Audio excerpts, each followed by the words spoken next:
Family doctor si Doc. Kanyang hospital ay nasa Caloocan, Our Lady of Grace Hospital. And then, we created this project kasi naghahanap kami ng isang project na makapagbigay kami ng health support, lalo na itong nagkaroon tayo ng health crisis.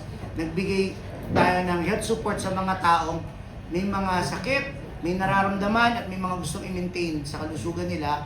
Pero kasi marami nang lumalabas na ganitong projects na online direkta lang, nagsasalita lang si Doc, nagsasalita lang, nagpapayo. Ito ngayon, bumuo kami ng isang project, it's a online YouTube project na narrative.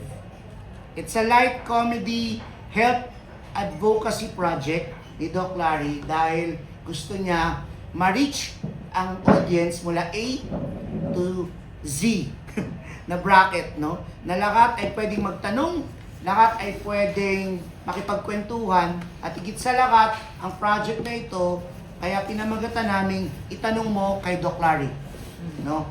Hindi lang dahil marami naman talagang doctors ngayon na nagsasalita, na nag-YouTube, nag-online, pero ito ngayon ginawa nating kwento dahil mas creative tayo, no? Mas creative tayo. It's a light comedy, YouTube, Facebook, TikTok show na ipipresent namin sa inyo ngayon. Kaya po nagkaroon kami ng Pocket Media Press Con. Again, ito introduce ko po ulit si Doc Larry Sembrano ng Our Lady of Grace Hospital.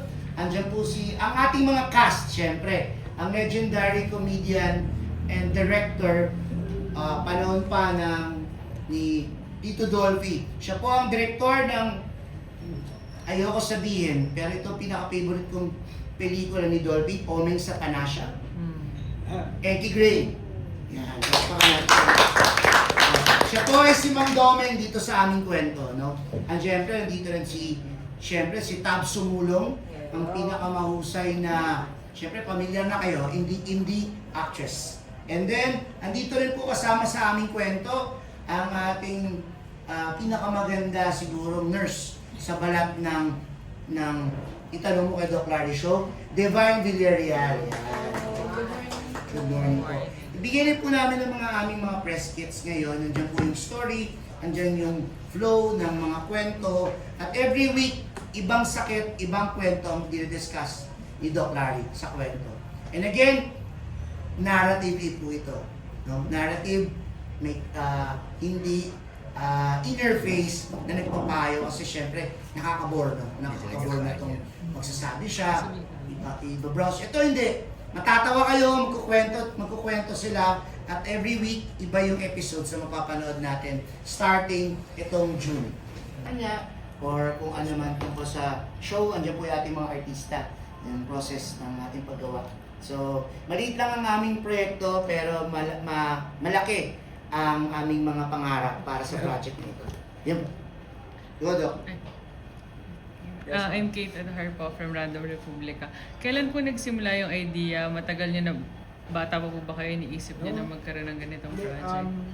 Kasi the time that I met si Derek Roman, umextra kasi ako dahil sa Batang Quiapo. And then punta siya doon, tapos tinanong ako pwede mag-shoot, and then we kept in touch. And then minsan, nag-meet kami sa Starbucks sa West. Napag-usapan lang na kasi wala na yung salamat doon. And then from there, nag-usap lang kami kasi ang dami kasi nag-vlog ng mga doktor, mga colleagues ko. Ang dami sila. Puro so nung na-consume ni Direk, mas maganda may narrative. And then yun nga, dinadjetan niya. Sabi ko, sige, tayaan natin. Pero paano po kayo napunta sa Batang Quiapo muna, yung connection? Kasi we have a small hospital. Marami nagsha-shoot doon. Tapos, paminsan, kailangan nila ng real doctor. Ayun, kinukuha nila ako. Iba-ibang show eh. Tapos yung ngayong huling, pala yun, matangkad. Guwapa. Si John Estrada, yung binaril siya ni Coco. Ako yung kinuha nilang doktor. Yun. Extra lang. So Doc, dito po ba sa yung itanong natin kay Doc Larry, meron ba kayong mga favorite episode dito na Favorite? na tingin mo mas makakatulong, mas kailangang mapanood agad ng... Actually, lahat favorite ko kasi lahat may social significance. Okay. Lahat is socially relevant. I think will have a big impact to the community kasi if you will look, ang target namin hindi talaga yung A and well, kasama nan pero more ginawa yung narrative to be easily understood. Okay, yung mahuhook yung masa kasi if you would look yung salamat kasi sa medical community ang talaga nag-hit. Ang dami kasi show, di ba, medical, pero talaga nag-hit sa medical community. Yung salamat, look, I think it ran for almost 2 decades. No? Yung mga colleagues ko sa hospital, nag-guest dyan, gusto ng mga doktor kasi exposure exposure. Kaya lang, if you look at it sa point of view ng doktor, okay sa amin yun kasi we understand it, we speak the same language. Pero yung mga common people, hindi naman nila parating pinapanood. I think like yung mga nakakausap ko, manonood sila kung they have it concerns them, kung gano'n yung may sakit sila or relatives. Pero hindi mo talaga, mapipili mo lang kung yung mga regular na ano. Pero it's good thing kasi may sila meron rin silang social impact because may mga libre silang mga medical missions, di ba? Maraming libreng gamot. Yun. So, nung na-conceive namin ni Direk, nung nag-usap kami, mas maganda yung para ma-hook yung common people, yung may narrative ba na kahit yung mga bata, yung susubaybayan nila. Yun. Dok, ano yung challenge sa inyo na ini-aarte ninyo sa harap ng camera, yung sarili nyo at yung tunay ng pagkatao? Ano Challenge. Ano po ang challenge? Kasi nung nag-usap na kami ni Direk, sinabi ko sa kanya, maganda kasing concept, kaya lang nung few days, di alam ng cast, few days before, sinabi ko sa kanya, kasi I was excited at the same time, I want to be honest. Sabi ko, Direk, alam mo, to be honest, di naman talaga ako artista. Doktor ako, yun talaga, confident ako to do that. So sabi niya, okay lang yan, kukuha tayo ng acting coach. Yun yung pinaka-challenge sa akin. Kaya lang kasi, pag umi-extra ako before sa mga nagsushoot sa amin, confident naman ako kasi yung papel na binibigay nila sa akin as a doctor, halos araw-araw ko naman ginagawa yun, di ba? So yung ngayon na meron na kaming sariling show, yun yung naging challenge sa akin kasi may halong acting na, tsaka syempre, pagbuputin. Kasi noon, pag umi-extra, to be honest, sabi ko sa kanila, you just pay the hospital, ako libre na. Kasi hindi naman talaga ako artista I just do it para lang makatulong sa show nila, ganun lang. Yan. Pero kasi sina Coco Martin, big time Kaya kahit hindi ako naniningil, naabutan nila ako pag lumamit. But I enjoy it. Nung una, hindi masyado, kasi hindi naman talaga ako artista. But eventually, through the years, pag ine-extra ako, parang I learned to enjoy it already. Yun lang naging challenge sa akin, yung kasi sabi ko kay Direk, nag-shoot kami na, parang na-enjoyan ko. Sabi ko, willing akong matutunan yung craft. Kung may mga ano yung tawag doon? Mga courses, workshop, willing ako. Yun lang. Thank you for the question. Habol ko lang po pala, Dok, kasi syempre importante sa mga tao yung credentials. Pwede po ba magpakwento ng medical background Okay, ninyo? sige. I graduated from Birhen, pre-med ko is from LaSalle, Taft. And then I graduated sa Birhen Milagrosa, San Carlos, Pangasinan. I trained my residency in family medicine and community medicine at the MCU FDD MF Hospital. And I also have a master's in hospital administration, St. Jude. Presently, I'm a fellow of the Philippine Academy of Family Physicians and a fellow of the Philippine College of Hospital Administrators and a diplomate of the Philippine College of Occupational Medicine. Thank you. Ano pre-med mo to? BS Biology sa LaSalle, Taft. Nasyalista pala si Doc. Sa lista ako For the actors lang, tanungin ko na lang rin sila, Dinmaan, si Tito Andy, and si Tito Tabs. Doing many projects na rin naman in the industry, ano yung difference nitong genre na ginagawa natin ngayon? Since it's an episodal medicine yung tinatakal kasi rin sa project. Sino Any person? Sige. Hindi nung una nagkakala ko nagbibiroan lang kami ni Roman ni Direk eh. Eh nung ginagawa namin, parang may laman yung kwento. Sabi ko, sige, di gawin natin. Parang may laman yung kwento.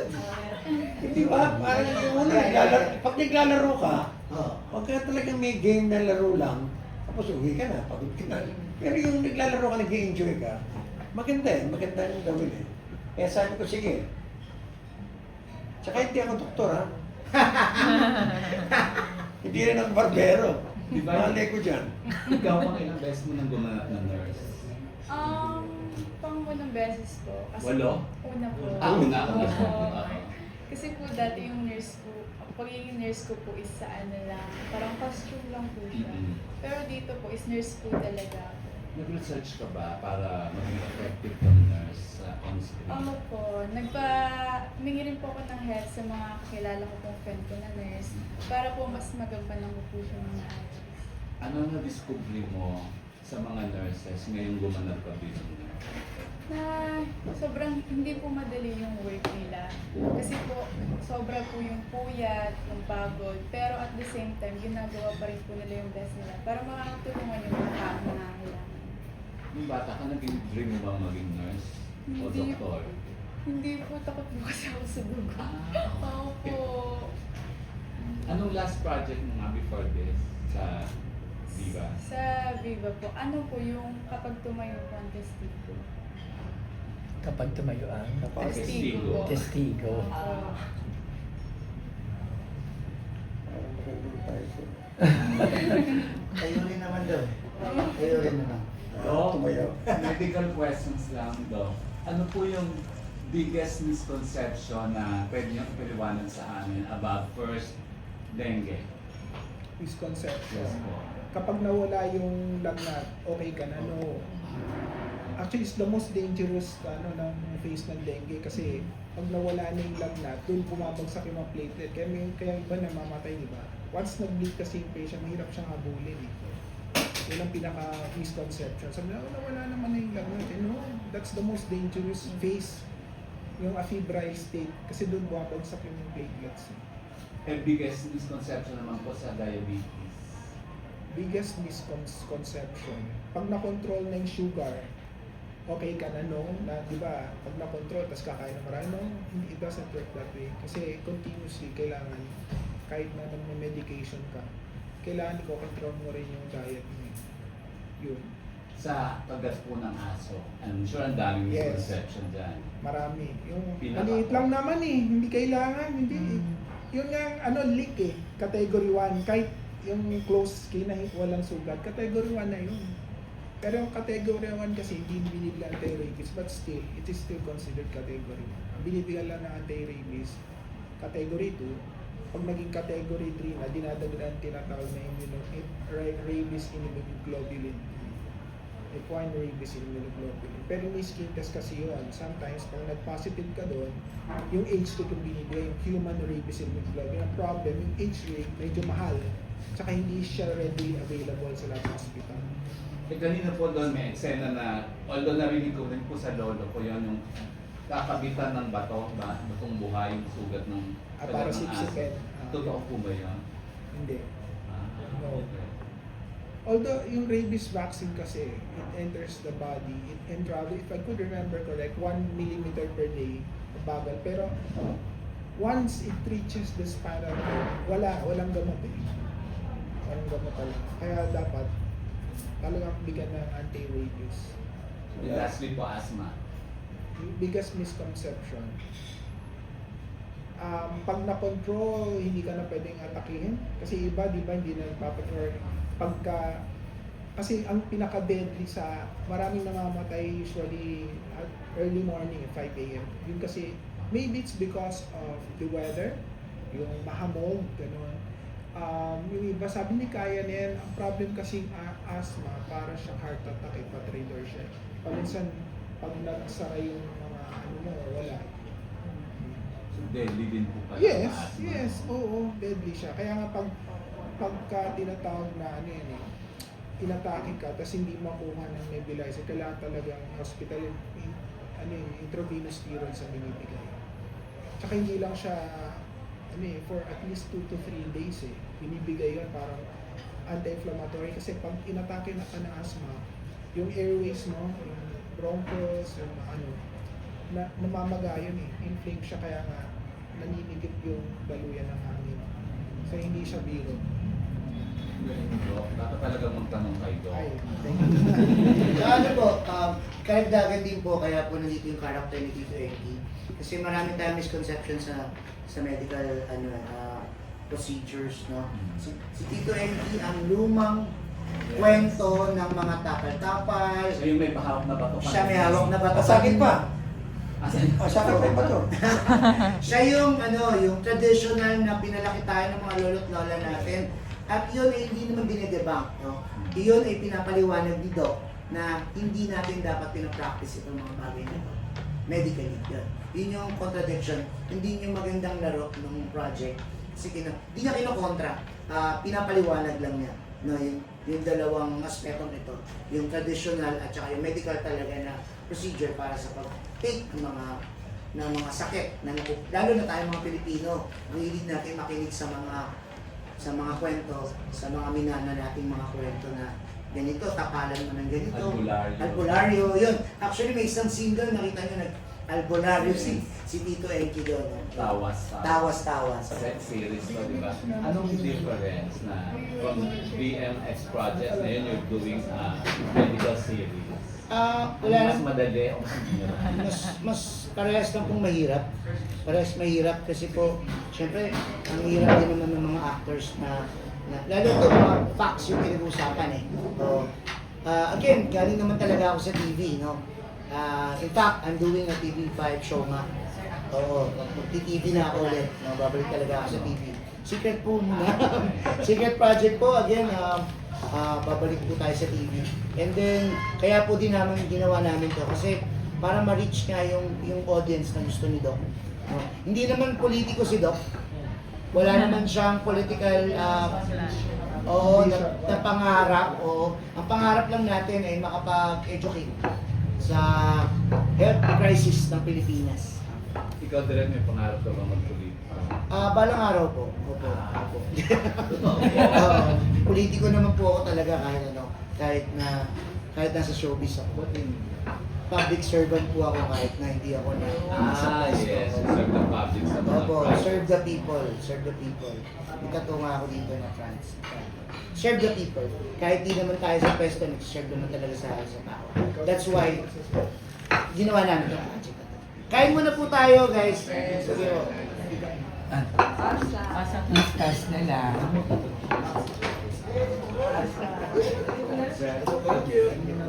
Please pass.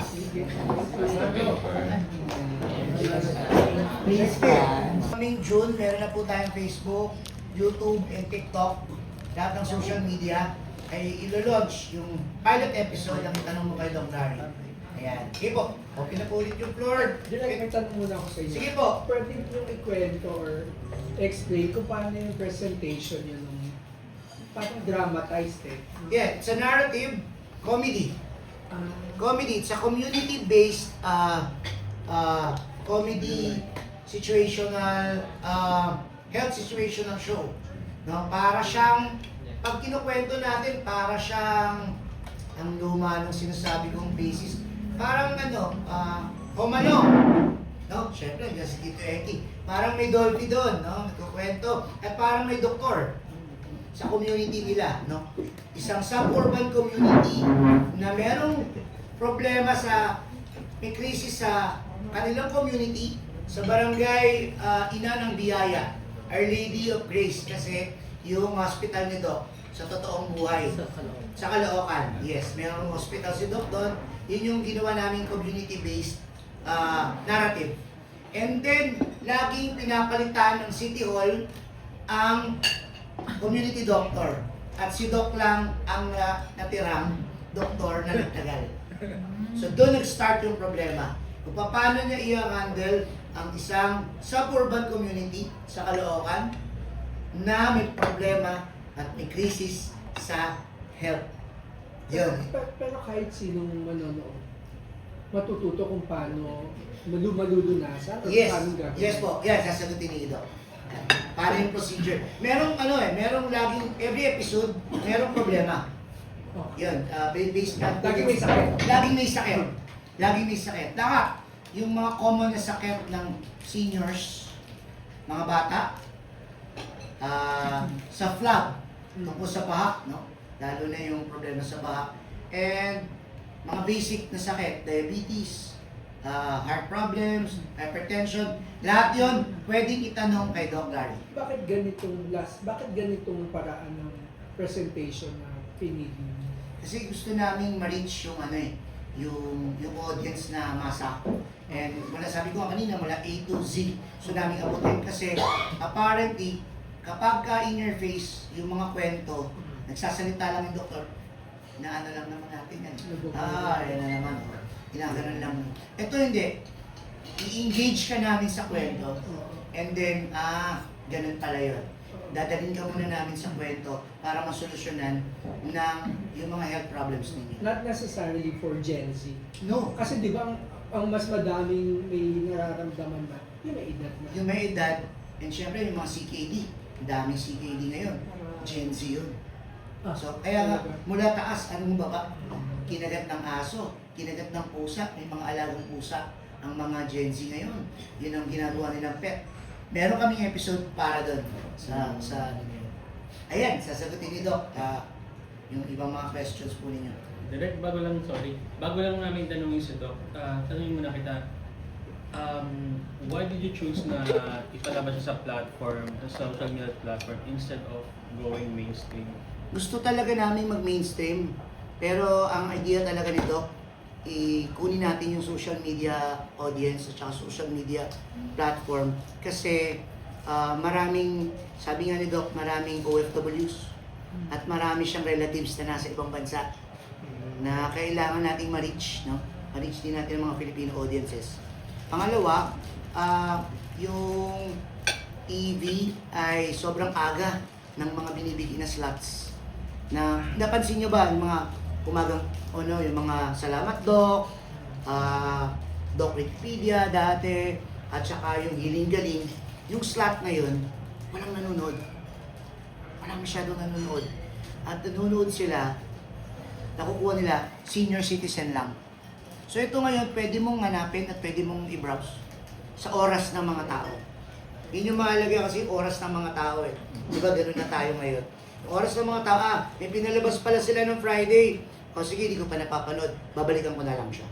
Pag pinalabas kasi, kumuha kami ng slot sa GMA, sa TV5, o sa anumang network ngayon, may slot lang na ibibigay na gusto nilang slot.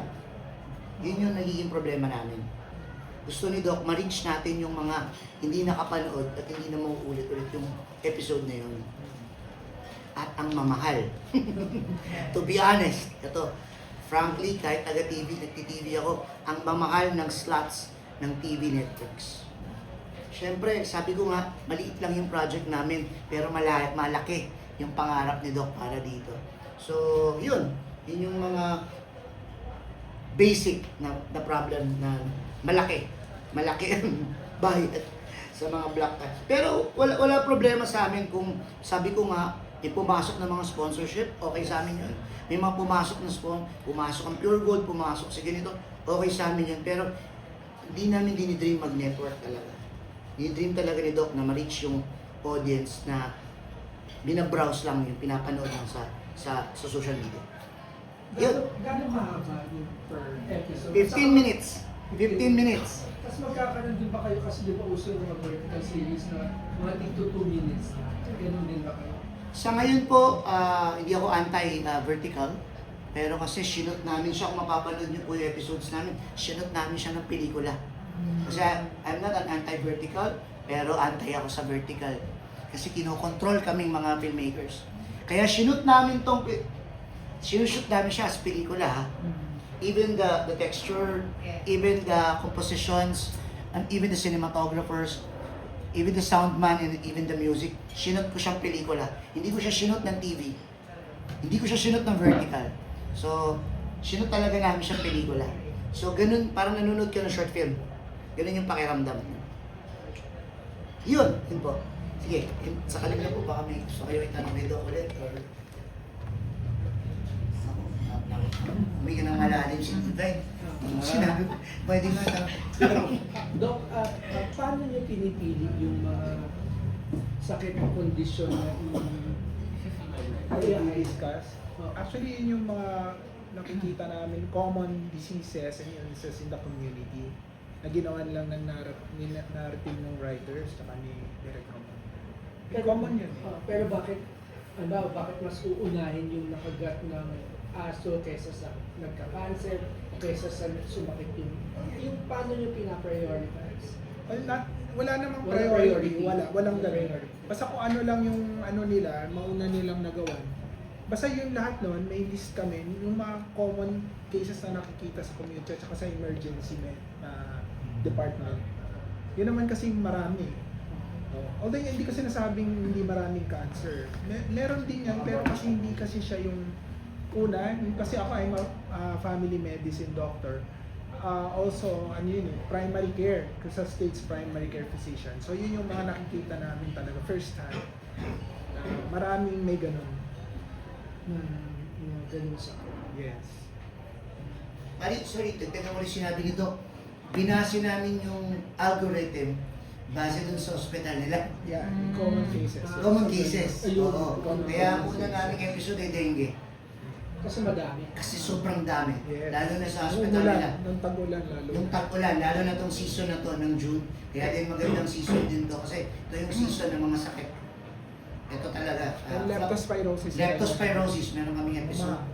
Yan. Magkakaroon din kayo ng ibang doctors Ay, sa show? that's a very good question. Ganito yan eh. Actually, we have doctors to discuss more deeply with regards to the illnesses. No? Actually, meron kami on the site na in-interview after the narrative the show. Pero we also plan to do a podcast by July para mas maka-discuss kami in detail. Kasi yung discussion with the doctor, ano lang siya, maikli lang, mga 5 to 10 minutes, mga ganun. Meron din kami. So may ibang doctors doon na hindi siya talaga part of the narrative, pero ano siya, in-interview siya para mas ma-discuss ng clearly yung tungkol doon sa dengue, leptospirosis, gano'n. Iniisip ko lang na especially pag dinidiscuss nila yung treatment or gamot or solution, minsan ba kailangan yung prenuhan yung discussion baka lang kasi masyado nang maging malalim at boring na? Or baka maging medical advice na? Di ba dapat kasi kahit ano pang ang laging sinasabi is consult with your doctor instead of watching a show. Yeah, They that's always why, say that. inano nga namin yan na talagang meron siyang suporta after para mas malinawan kasi baka mamaya may ma-misunderstood sila doon sa show, di ba? Na meron siyang parang mas malinaw na. At na hindi ito substitute for a consultation. Yeah, Diba? something like that. Yeah. Kasi may yung mga tanong na yun came from a layman. Yung mga parang hindi ma-misunderstood ng public. And as I said, we're planning to do a podcast also to support our Na interactive. Interactive. Interactive. Yeah. No, sa July, mag-shoot kami ng gano'n na pwede magtanong online. Yeah, yung Ito. ang medical staff namin ang priority sa hospital.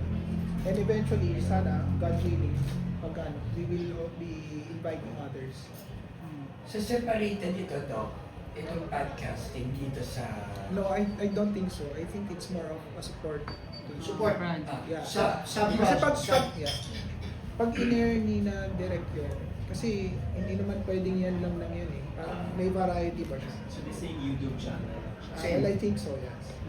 So ibig sabihin, Doc, kasi kanina na-tackle, na-extend sa amin, it's an advocacy. And I believe, nabanggit rin kanina ni Direk, meron tayo ng siyam na pondo na episode. Yes.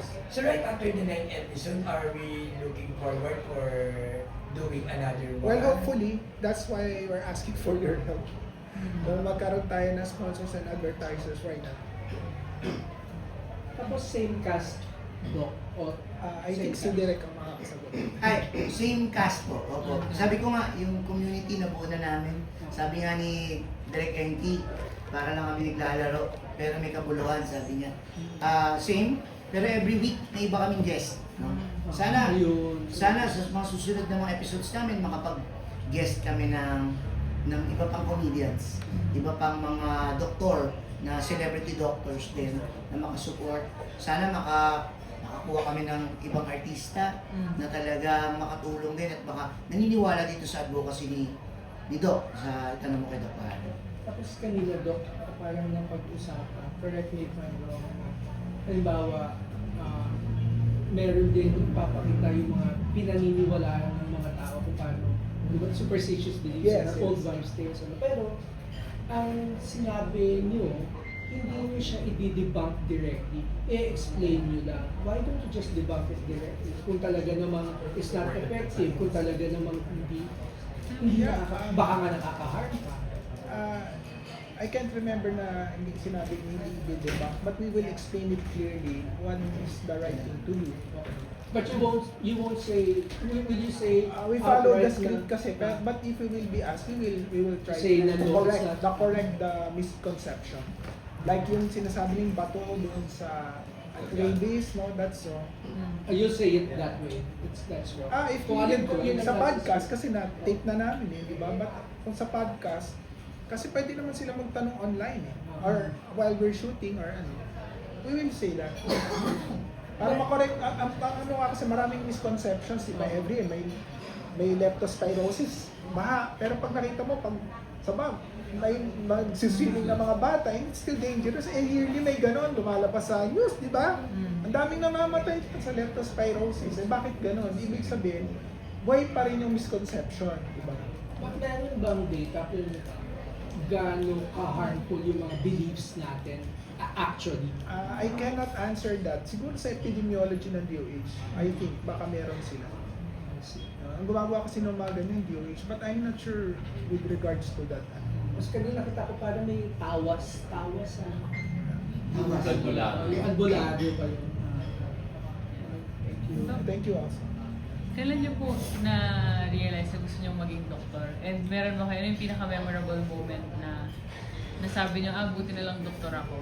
Parang, Thank you for that question. I was practically born into it kasi ang ka namin halos lahat kami doktor. My dad is a well-known orthopedic surgeon, siya yung nagtayo ng Institute of Orthopedics sa St. Luke. My mom is an anesthesiologist, mga kapatid ko are all doctors as a States. Pinsan ko doktor din. Yung lolo ko na nagtayo ng hospital sa also a doctor. Yun. So yun, I was born into it and yun, doon ako familiar. So eventually, nagustuhan ko rin naman. Although I'm not the best in the class.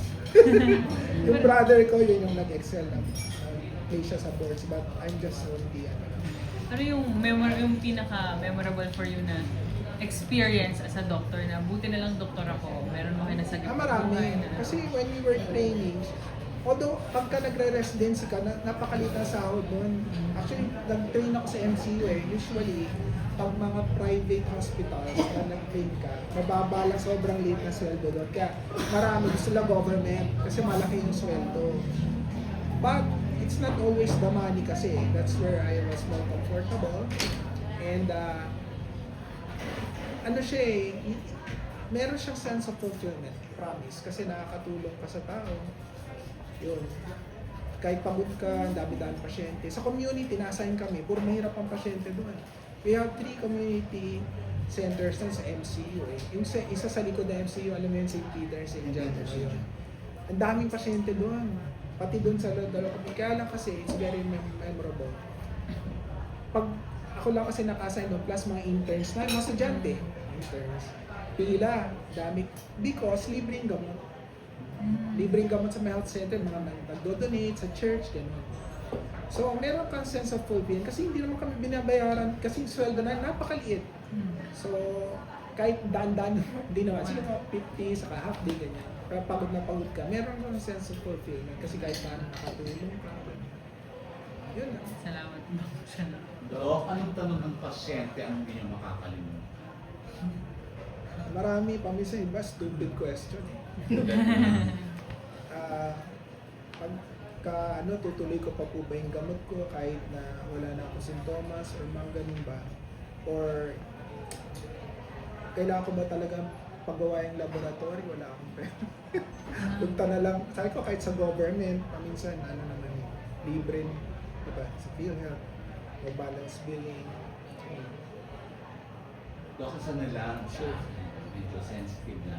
Kasi aware naman tayo na yung yun, diba, nasa siya. Ano pong reaction nila? Tingin niyo po bakit? Actually, may time when I was training, tumaas na yun eh. Panahon pa ni, President Gloria ata. And there was a surge in HIV cases during that time. Kasi, there was a time na nag-train ako sa San Lazaro eh. For 3 months for infectious disease fellowship. But nagkasakit kasi ako, hindi ko tinuloy. Na-assign ako doon sa H4 ward.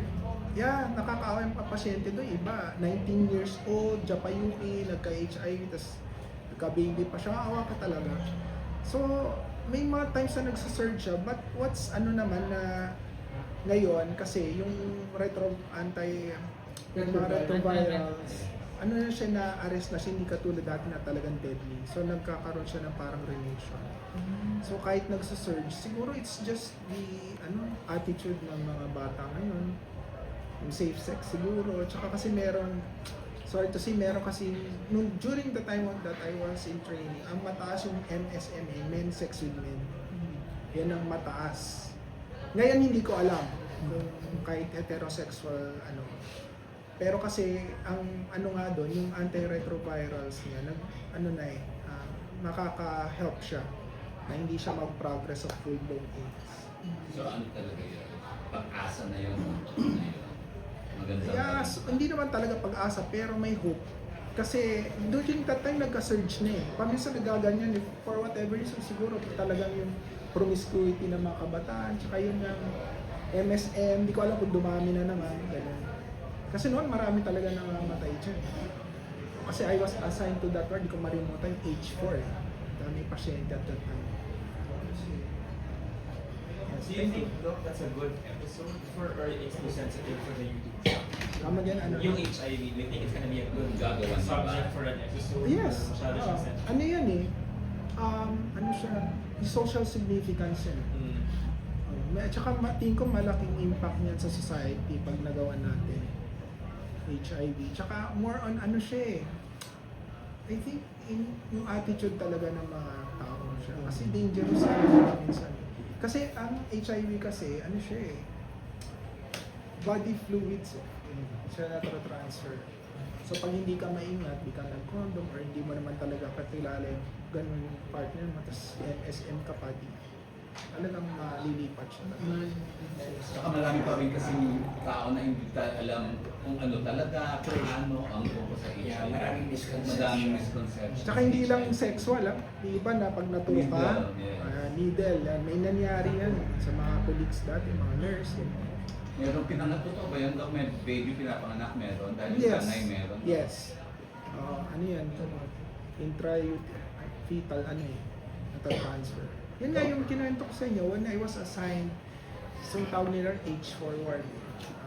Meron ng pasyente doon, Japayuki, bata pa siya. Yung anak niya, meron din. Bata, kasi nag-work siya sa Japan. 19 years old na. Bata.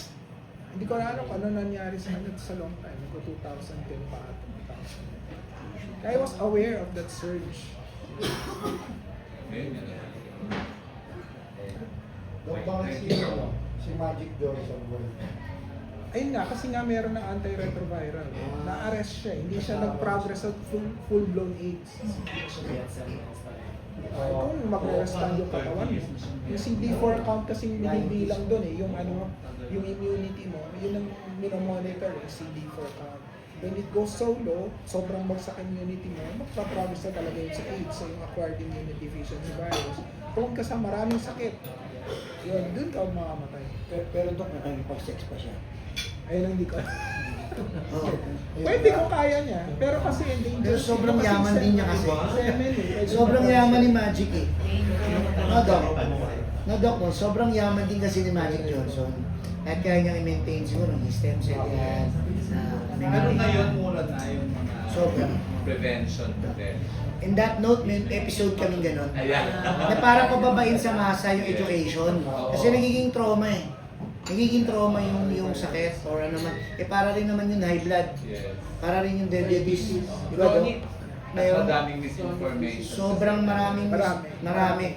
Kaya yung pakay ng show ay pababain sa masa yung sakit na hindi din kabahan, na hindi rin masakit agad sa mentally, hindi masakit yung pagtama sa kanila ng mga sakit na kagatin ako ng aso na hindi, pabababain na. Kaya ginawa namin comedy. Kaya yun din yung purpose namin para gawing comedy, para magaan nilang tatanggapin yung mga nangyayari sa nangyayari sa kanila. Yun. Doc, question lang. Right now, based naman sa statistics to, yung doctors to patient ratio natin sobrang baba. Mababa, yes. Parang 1 per 23 per 20,000 Okay. Per patient.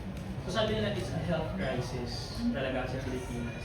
How do you think shows like yours complement the current situation in the country? Thank you for that question. Tama ka, there's a big disparity talaga, even dati pa. I would like to add to that. Mas grabe, kasi yung doktor, marami sa Metro Manila. Sa probinsya, wala eh. May mga ibang health centers na doon, nurse lang. Yun, going back to your question, malaki ang magiging impact niyan kasi yung mga misconceptions nila about yung mga urban legends regarding health, madedebunk natin, lalo na kung mali talaga. Lalo katulad nung sa rabies, nalalagyan mo ng mali yun mamatay ka talaga doon. So malaking, I think it will have a very huge impact socially, especially to the mga nasa probinsya, yung mga wala sila access sa healthcare, yung walang mga doktor sa mga sa mga health centers. Kayo, Doc, maraming doktor na kapag nagpa-practice na eventually lilipat ng bansa, Ay, totoo yan. Meron kami episode dyan. Kayo po, when did you decide to stay in the country Okay, to practice gantihan. your profession? Okay, after I graduated ng training ko sa MCU back in 2007, I went to the United States eh. Nakakuha ako ng observership program doon sa Greenville. I forgot the name of the hospital. Anyway, 2 weeks ako doon. Observer ako sa Department of Geriatrics nila. They wanted me to retrieve my residency, tas ang dami-dami exam. I felt that it's not for me. Tsaka iba yung buhay doon eh. Tsaka yung kulang ang doktor dito, tsaka wala mang tatakbo ng hospital namin. So I decided to stay. Although may brothers, dun sila talaga na. So, yun. They wanted you to repeat, Doc, kasi wala silang bilib sa kalidad ng edukasyon. I think it's a process kasi hindi naman porket license ka dito, they will honor your license there. Actually, mahabang steps yun. During that time, 3 steps. Tapos nung nandun na ako, ginawa pang 4. So ang dami nun, provided it will take you 1 to 2 years, so provided take 1. So, yun. Tapos ano pa doon, katapos mo mag-train, kukuha ka ng exam. Dito meron din pero once lang, doon every 7 years. May certification exam doon. So tumanda ka, ganun kalupit. Yes. Para kang mag-board exam. Ganun din dito. I cannot comment pero parang hindi acceptable sa Pilipino yun. Kasi ngayon nga lang si continuing medical education, siguro pati sa ibang profession, di ba yung yung pinasa nila? Kasi toxic eh. Yung units na you need to renew for the professional license sa PRC, di ba meron nun? You need to attend a certain number of conventions or seminars, tapos may units yun for you to renew your license every 3 years. Doc, given the advent of technology ngayon, marami ng Pilipino ang umaasa na lang sa pag-google, pag-chat Yeah, that's a ng good mga question. symptoms nila. Ano masasabi niyo doon? And na-experience niyo na ba na yung pasyente dumating sa inyo nagsabi na, Yes. ay ganito yung nabasa ko? Yes. Yeah, actually, maganda yan kasi complementary naman. Ang madadagdag ko lang doon, puro theoretical, pero syempre iba yung experience ng doktor eh. Sometimes iba yung theory tsaka yung clinical ay iba rin eh. Kaya nga yung paminsan yung sa natin, messenger may man nagpapakonsult sa akin. So, may mga labs, pero maganda ka rin kasi pag physical exam ka, iba eh. Paminsan, nag-uubo ka, tapos pagka sabi na magaan lang, pero pag nagpa-consulta sa'yo, pag in-auscultate mo, meron na kraka sa tinatawag, may ang tawag doon, may sound kang maririnig. So, hindi lang siya basta-basta na ano lang ubo. So, ano na pala, bronchitis or pneumonia. So, sa akin, okay yun, parang complementary, but you cannot totally rely on that. Iba yung clinical eye pa rin ang doktor. Yun.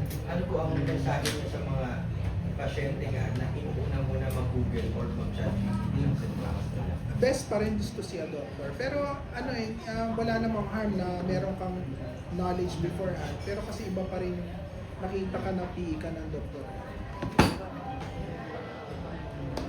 Mahal daw mo pa doktor doon. Sa government, libre, tsaka sa health center. Pati gamot, libre. Sa may health center, promise. Madami pang hindi alam yan. Di ba? Ang sad ko sa ilang kasi paminsan, yung ibang health center, walang gamot. Hindi ko alam kung bakit. Ayaw ko na mag-comment. Pero yung Alam namin. yeah.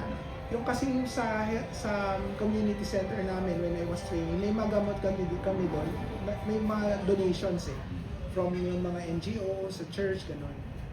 Kaya maraming pasyente doon. Doc, sa sistema ba ng government natin in terms of medical issues, as a practicing doctor and as a licensed doctor, saan ba nakikita na doc ang health issues? Saan nagpapunta yung medicine ng Pilipinas? Actually, I cannot answer that. Sila lang. Talagin natin si Direk Ron, baka may opinion siya. Kung ano ang estado ng bansa, yun naman ang estado ng Yes. health natin. Kung ganyan sa Senado, di ganun din tayo. May problema rin sa health, right? Sorry, political. Balik tayo. What I can say lang kasi paminsan na sad to say napopoliticize siya kaya hindi maganda. Yun na lang ang Totoo masasabi ko. yun.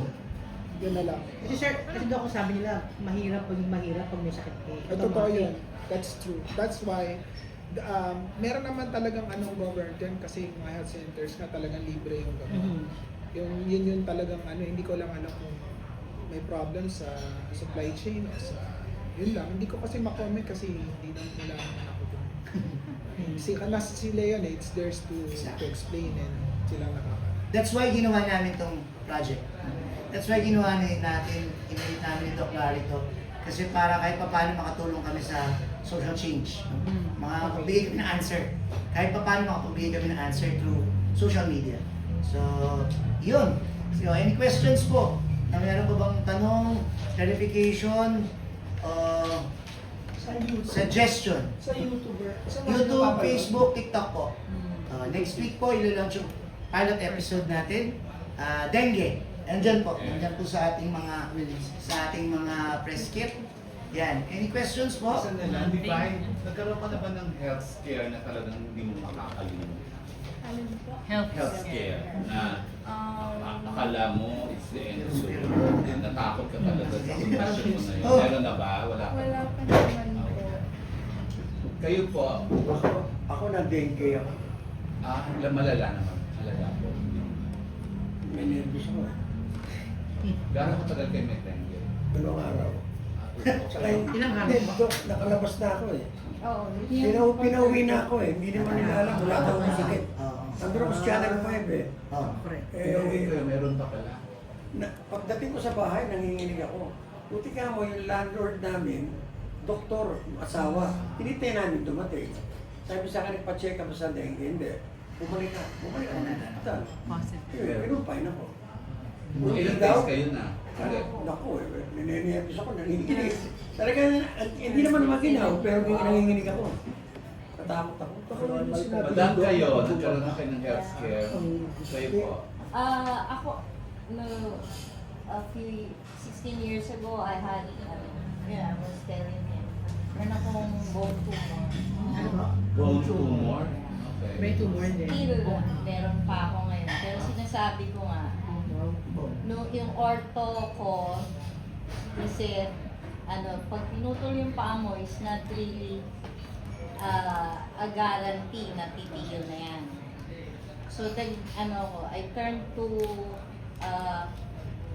spiritista at something without without saying to my doctor, nagpunta rin ako doon. So sabi ko, Spiritista po. ano ba tawag? Healer. Healer. Ang ginagawa lang naman niya is minamasahe ako. Hindi niya sinabi, tigilan mo yung kapupunta doon sa doktor mo. So hand in hand, ginawa ko yon. And to top it all, nung binigay ko na yung sarili ko sa, kasi pinapaano na ako yung last rites. Sabi ko, ayoko, pupunta na lang ako sa Diyos ko, huwag niyo na ako papuntahan sa pare. So pumunta ako sa Padre Pio. Pagdasal ko, dito lang sa Lidis. Pagdasal ko, Tagalog. Sabi ko, asin mo naman yung sakit. Kasi yung pain nung tumor is times 20 na sakit ng ngipin. Ganong kasakit talaga. Yung napakasakit. So sabi ko doon sa dasal ko, alisin mo yung sakit para ma-enjoy ko yung mga anak ko. Itinagalog ko. I meant to say, take away the pain. Ang dasal ko, kung anong dinasal mo talaga, yung bibigay. So, pinagaling ako. So, my doctor, the healer, and syempre yung pagdasal ko. So, yung tatlong combination na yun, ngayon, ito na. Wala na po. Bumalik ako a year after, sabi ng doctor, it's irreversible. Sabi ng ortho, I am healed. Tatlo ng tulong-tulong para pagaling niyo. Yes. Kaya nakapag-shooting siya ng doktor. Kaya nakapag-shooting ako na. Naging ano kayo, kapitan ng barangay. Yes. Thank you po. Ikaw ba diba, kapag may nararamdaman ka, dumidiretso ka maabot sa doktor, nagpapakonsulta, or nagsasat medication ka? Ano po muna, nagre-rest po ako mga ilang araw. Pag hindi po siya nawala, doon na po ako nagpapacheck up. Pero may uminom ka ba agad ng mga gamot? Hindi po muna. Kasi nainom lang po akong gamot kapag may ano na po ng doktor. Si Doc ba ang doktor mo? Siya ba doktor mo? Taga Batangas po kasi ako. Opo. Pero sa mga probinsya, malakas, pero kilala yung mga faith healer, yung mga Opo. tawas. Yung bata po, yun po talagang kinalakihan ko. Ano lumalabas sa tawas? Ano daw? Yung mga sinasabi po nilang pag nagkalagnat ka po, nabati ka daw po. Yes. Tapos po lalabas po siya sa tawas. Tapos may mga nilalagay po pong may laway na papel sa noo po. Saka yung mga dito, yung... Opo, totoo po. Opo. Uso. Opo, ganun po. Pero ang tanong, naniniwala ka sa uso? Uso din kasi tanong. Pero kayo, naniniwala ba kayo sa... Anong reaction niyo ba? Yung mga Pilipino kasi, still believe sa mga busog, balis. Siyempre hindi ako naniniwala, medical person. Oo, pero may- Merong scientific explanation kasi sa lahat. Okay. That's why we made the show to debunk the misconceptions. Dok, pag may sakit kasi yung doktor mo. Doktor ka o sarili mo? Sarili ko muna. Pag hindi ko na kaya, pupunta ako sa ER. Sa hospital nila. Kanino ko nagtatanong? Yung una sa naka-duty. Tsaka syempre kayo may-ari ng ospital, di ba? Kaya advantage. Thank you. Kapag yung sarili. Thank you. Ay, group picture po.